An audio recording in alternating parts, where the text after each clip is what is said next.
Sivaya Nama, Tiruchitrambalam. Welcome back to our discussion on Sokkanatha Venba, verse number 71. The verse goes this way. Oonadhuvaana udalodum anugamal arul. Aana Sivabogam aduvai arulvai. ஞான கரும்பொருளே வாழ்மதுரை கண்ணுதலே ஆர்க்கும் அரும்பொருளே சொக்கநாதா. Today's verse also resonates with some of the earlier verses that we have already seen.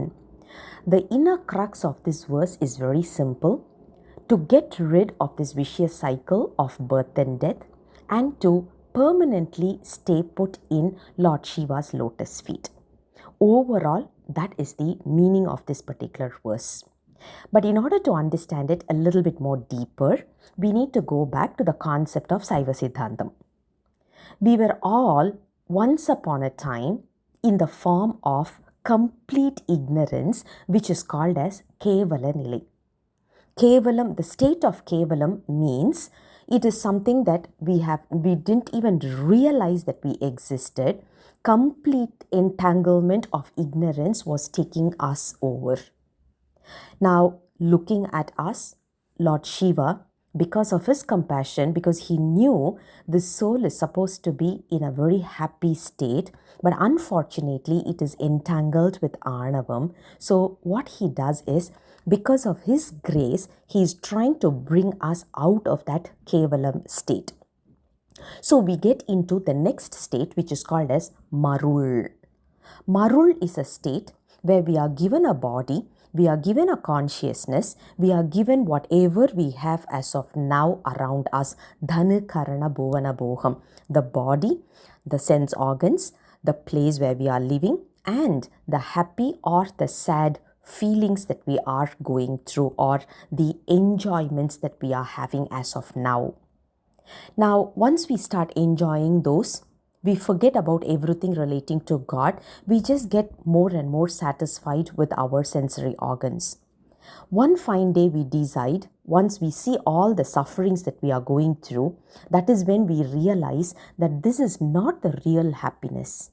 Because we are getting into something like a wheel, where one side we talk about it's really like a particular, sometimes we talk about happiness and suddenly we fall into a sadness. So this particular turmoil creates a bit of a clarity in us, saying that this is not our life is all about.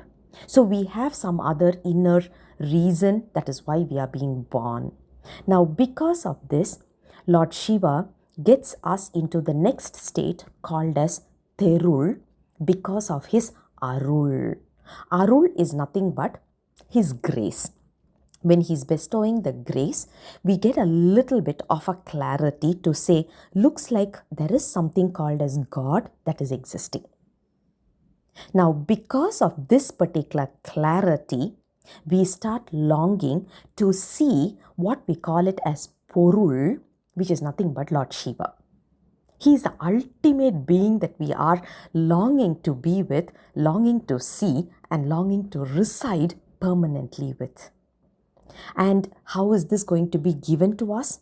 Can we do it on our own? No, it is all given to us or bestowed on us by Lord Shiva's grace. That is what verse number 71 is all about. You see the way how our Guru is addressing Lord Shiva. Jnana Karumpurule. Whenever you talk about knowledge, whenever you talk about intellect, the full form of intellect is Lord Shiva. He is the one who has a beautiful third eye and lives in a place called as Madurai.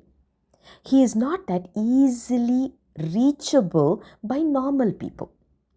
But he is such a wonderful being, but he is not going to be so easily available for anyone and everyone. That is none other than Sokkanatha Perumal. This is what verse number 71 is all about. I'll come back again with the next verse very soon. Until then, Sivaya Nama, Tiruchitrambalam.